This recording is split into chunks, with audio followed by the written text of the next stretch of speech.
Hey everyone, this is Mike from the Comic Book Trove, back today with another book review, and today I'm going to be taking a look at the second volume of the Encyclopedia Eorzea, which is a book full of art and lore and facts relating to the world of Final Fantasy XIV. Now, this being the second volume, I have already taken a look at the first volume, seen here. This is really very similar in style and content, so a lot the same kind of thing, but just more of it really. So if you like the first volume, then you probably like this one as well, and vice versa. So as with the first book, same kind of design, that kind of faux leather design is very similar. Well, it's the same really. And the rest of the book, as we look around it, is also very similar to that first one as well. In fact, other than the colour of it, this one being a red and the first one being brown, I don't think there's any difference in the hardcover designs themselves of these books. As with that first volume, as I flick through here, I will give a bit of a spoiler warning, just because this does show off different characters and places from the game, and if you've not played through this and you want to check it out, you don't want to see anything from the world of Final Fantasy XIV, then just be aware of that. I might also mention a few things that give some light spoilers, but I don't plan to say or point out anything that's going to really ruin anything in any major way. But let's flick through here then. So as with book one, we start things off with this contents page, which is presented as an inventory or index, and the book is broken down into kind of mini books. So you got the first book being Heidelin, second book Her Tales, Her Lands, Her Servants, and so on. And you can see each one has got a lot of subsections of content in each one. There's a lot in here, a really large amount of content, just the same as the first one. So I'm not going to initially try to go through this and read through everything in total detail, not this time around anyway.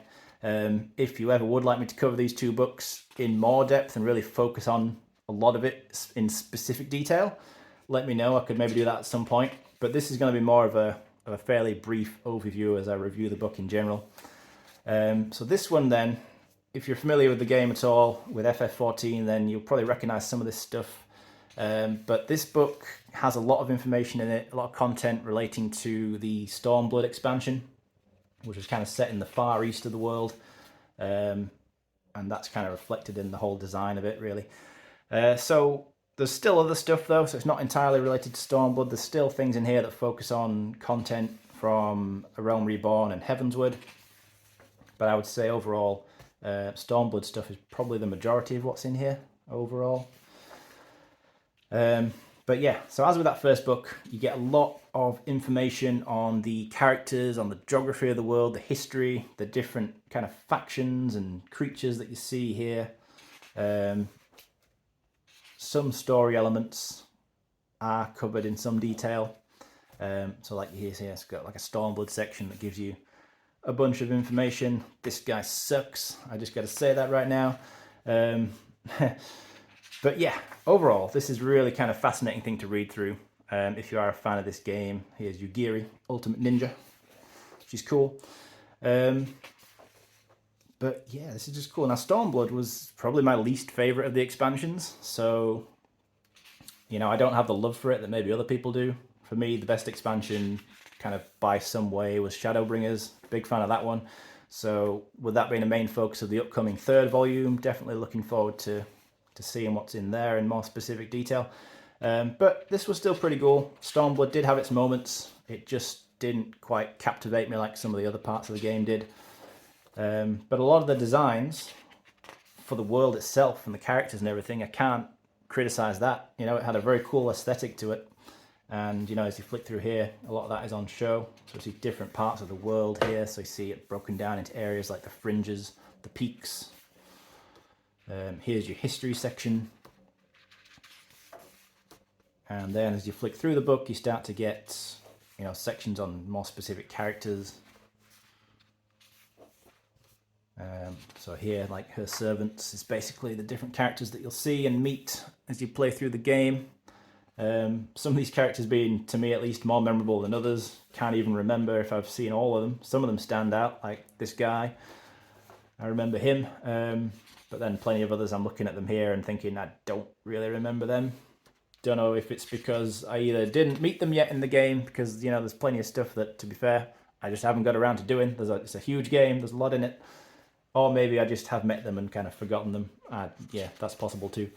But yeah, This is really cool. I kind of like this section of Stormblood where you met the different tribes of the Ora. When you went to the steppe, that was pretty cool. I did like that. I do think Ora is the best, so a little bit biased maybe. But yeah, so Xenos, yeah, just one of the most annoying characters in anything ever. I know he's supposed to be, but he just is. So these are different characters, I believe, from the job quest storylines that you can go through. And I've not done all the jobs myself, so yeah, apologies if I'm mixing that up. But some of these I do definitely recognise.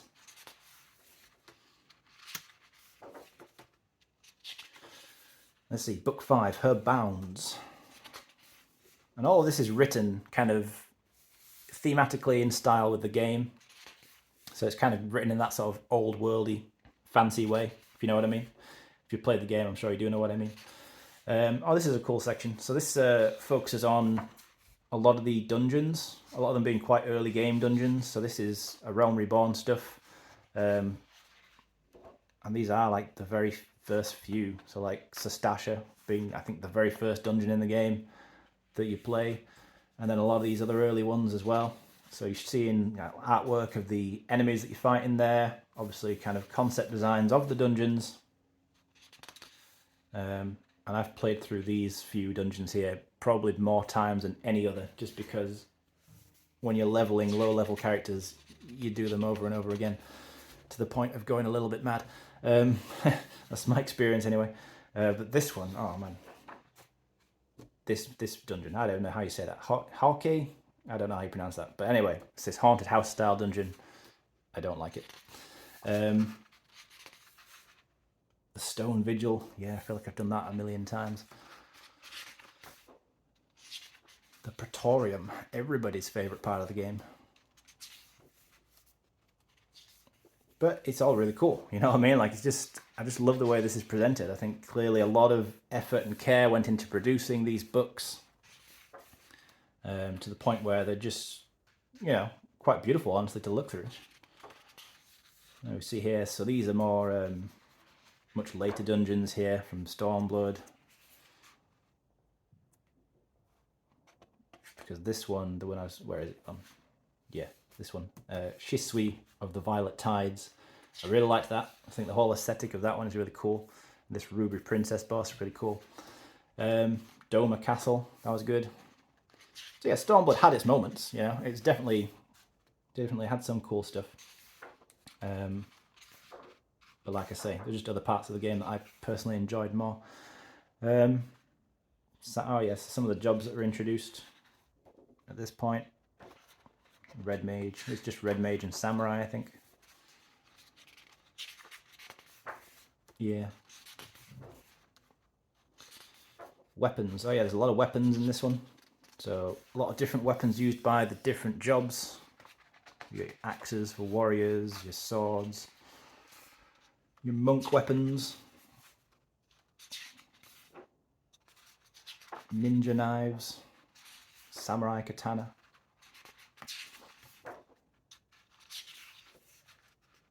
A lot of detail. Your conjurer's canes and wands, etc.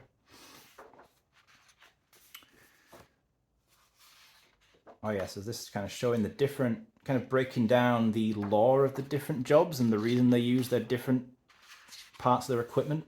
So this is quite cool. They do this for, I think, every job up to this point.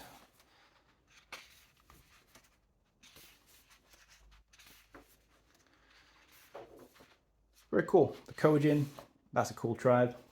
I like that. Good aesthetic. Those cool turtle people. Like the Ninja Turtles. Final Fantasy 14. Her creatures, oh yeah, so you get a lot of the different random animals and beasts and things that you see.